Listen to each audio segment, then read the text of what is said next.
I had not realized the many congruencies that I have had with Mike Cox over the years. Mike was a student of mine a few years ago doing a individual study. He would go out and research and come in and we'd talk about what he was doing. And it was one of the most enjoyable and easiest experiences I've had as a teacher. Um, at the time, he had already written quite a few books. Now he has completed 15 different books. Rather impressive number considering he's worked full time and done written for the, what is the name of the San Angelo newspaper? I knew it. Standard Times. The San Angelo Standard Times. Starting in 1967, he was a reporter and writer there, and then he came to Austin and worked years having a column with the Austin American Statesman. And he has, at the time I used to go to his bookstore on South Congress. He had a bookstore called State House Books, and I lived in the neighborhood, and I'd go over there and spend afternoons going through his books. And he still sells rare books, and you can go online and find saddlebag books, and you can buy rare Southwestern literature books of his, as addition to his own books.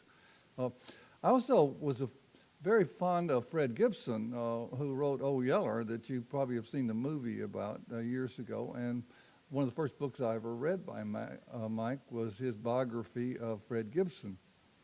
And I was surprised to discover that I've been interested in history of oil field novels, and that Mike has a book came out in 2008 with images from the early Texas oil fields with his text. He also has a book of photographs about desperados, I guess that would be the right term, and he has written on many tales of the Texas Rangers. He worked for years as for the Texas Department of Public Safety, and that Texas Rangers comes under the aegis of that organization, and he has done much research on that. In fact, he has done enough research to leave a lot out and still have over 1,000 pages of the two manuscripts. The one that came out in 2008 called The Texas Rangers Wearing the Cinco Peso, 1832 was it, to 1900, 1830, 1900.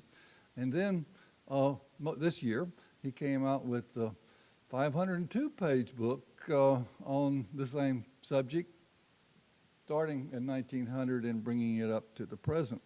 So it takes a lot of research and a lot of work to come up with that kind of information. And I'm impressed, and I want you to have an opportunity to hear him now. Mike, thanks for coming.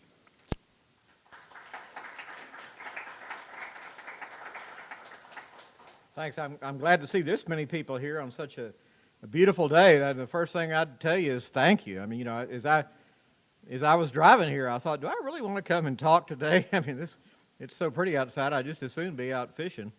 But I'm delighted to be here. I'm here already. What has not been mentioned is that I've already donated a bunch of my papers to the Whitliff collection. And I'm very honored to do that because, as I understand, not just anybody can give their old junk to this institution. Now, I fell a little short. They did not offer me $1 million for my papers. Yeah, but yeah, they invested that in the collection in my honor. So, but I'm proud to be here, and I've got more of my material that's going to be coming here. And as Dr. Haeberlin said, I am a former Texas State University student, and I'd be proud to stand here and tell you that I was a graduate.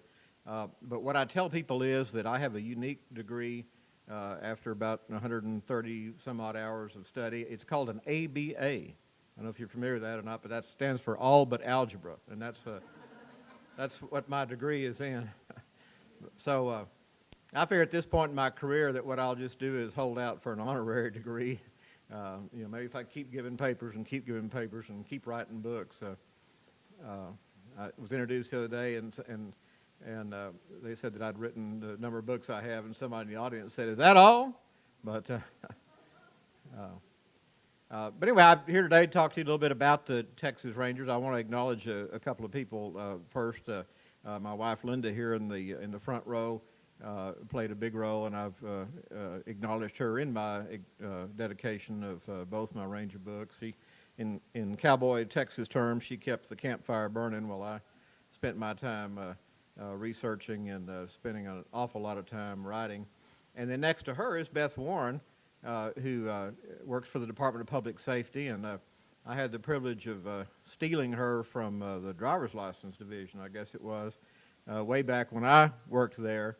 And she had a long career inside the Public Information Office there at DPS that I used to preside over until about a year ago, and they transferred her into another part of the agency. I just found out. But I ran into her in the parking garage coming up, and I rolled down my window, and I said, "Hi, Beth," and she came over, and she looked in my SUV, and she said, "I guess I know what you want me to do. You want me to help you, right?" And so she very graciously helped haul books up here, which I was telling Dick is the sort of physical side of being a gentleman author and gentleman bookseller, is hauling all that stuff. And so I've yet to get to the point where I have a professional retinue to follow me around to do that. But since we're here in a center about writing, I want to tailor the normal talk that I do on the Rangers a little bit and talk a little bit about writing about the Texas Rangers and how I came to write about the Rangers. My interest in Texas history goes back pretty far. My late grandfather was a Texas newspaper man. He used to tell me he took his first picture on the Capitol grounds in 1914. Started a newspaper out in Big Lake during the bandit era along the Mexican border in 1915 called the Big Lake News. And then he went on to about a 25 or so year career as a newspaper writer, and then later an editor. He was city editor of the old Fort Worth Press, and later on he was city editor of the old Herald Post in El Paso.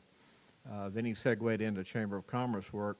Well, one of his first job in Chamber of Commerce work was as executive director of the El Paso Chamber of Commerce. It was called something else back then. But this was back in about 37 or so, I think, is when he took that job, maybe 38. He was instrumental in starting the Sun Bowl as a promotional way to get people into El Paso, started the Sun Bowl parade. Well, one of the people that he was able to get to be the first Grand Marshal of the parade was an old Texas Ranger by the name of Captain John R. Hughes. Hughes had retired in 1915 before the state of Texas even had a formal retirement program. He was an old-time border ranger. He'd spent most of his career in El Paso. He actually started in Williamson County, Georgetown, in 1887, and his career went from 1887 to 1915, which sounds relatively short, but back then that was a lifetime in ranger service. Most of these rangers, except for a few of the captains in this early era, some of them would only serve 6 months. A long career might be 3 or 4 years in the Texas Rangers, but Hughes went on and on and on. Well, anyway, as a newspaper man, my grandfather had a chance to meet Captain Hughes. The old man befriended my grandfather. Sure, he would have been. Hughes was born back in the late 1850s, I think. So he was pretty old by that point. Maybe in the 1860s he was born. But anyway, my grandfather was substantially younger than that. But they got to be friends. My grandfather took a lot of pictures of him. Any time you see a picture of John R. Hughes, most of those pictures were probably taken by my grandfather. They eventually got to be good enough friends where he gave my grandfather an old brush-scarred 30-30 lever-action rifle that he had carried as a Texas Ranger, and I'll tell you more about that particular weapon in a minute. My mother used to tell me that for Sunday dinner, often the captain would show up. My grandfather was a good fried chicken cook, And most of you, I think, are probably from Texas and understand that when I say Sunday dinner, I mean Sunday lunch. The people from out of state might possibly refer to dinner as an evening meal, but you and I from Texas know that dinner is supper in Texas, and or supper is dinner in Texas. But my grandmother, or my mother remembers sitting in the old ranger's lap and pulling on his beard and listening to him tell my grandfather stories. Well, the upshot of all this is that by the time I was a kid in the late 1950s, beginning to get old enough to be interested in Texas and Texas history, and of course, you just saw the demise of Hess Parker. I mean, I was a dyed in the wound Davy Crockett fan, wore my coonskin cap, and so most of us who grew up, who were born in the late 40s, were really into the Old West anyway. And so to have somebody in my family who had personal connection to a piece of the Old West, well, that was very cool to me as a young person. And so I listened to a lot of stories that my granddad told me about Captain Hughes, and that got me started getting me interested in the Texas Rangers. Then my grandfather also would tell me stories about other Rangers that he knew during his newspaper career. And I'll jump a little bit ahead of my chronological story and stick with telling you about my granddad. But two of the more notable Rangers that he knew, one was Captain Frank Haeber, who later became pretty famous for presiding over the demise of the outlaw couple Bonnie and Parker in 1934. But Granddad knew Haeber back in the 1920s when he was a newspaperman and newspaper editor. There was another Ranger captain named Tom Hickman who was stationed in Fort Worth. He was in command of Company B in Fort Worth. Well, Dick mentioned oil. In 1926, oil was discovered in the Texas Panhandle, and a promoter from Oklahoma came in and started a town that he thought it would be quite suitable to name in his honor, and so he named it Borger. His name was Asa Borger, and he named the town Borger. Borger quickly mushroomed, became a classic Texas oil-filled town, and by the late 1920s, it got so bad that the good people in Borger actually assassinated their district attorney, and so the law enforcement was something of an issue in Hutchinson County, and it got so out of hand that Governor Dan Moody did something that's pretty unusual in Texas history, and that is he declared a state of martial law in Hutchinson County, Texas, and sent in several companies of Texas National Guard troops, and he also sent in 2 companies of Texas Rangers. One company of Rangers came from Austin, and it was commanded by Frank Haeber. It went to Fort Worth, picked up Company B from Fort Worth under this Captain Tom Hickman, and then from there they proceeded to Borger to calm things down. Well, Tom Hickman and my granddad were in the same Sunday school class in Fort Worth. They were friends. Hickman and Haeber were 2 different types of law enforcement officers. Now, both of them were good shots, and you didn't want to mess with either one of them. But Haeber did not care very much for the news media. In fact, back in his time, they did not use such lofty terms as news media. They were just damn reporters to these early day Texas Rangers.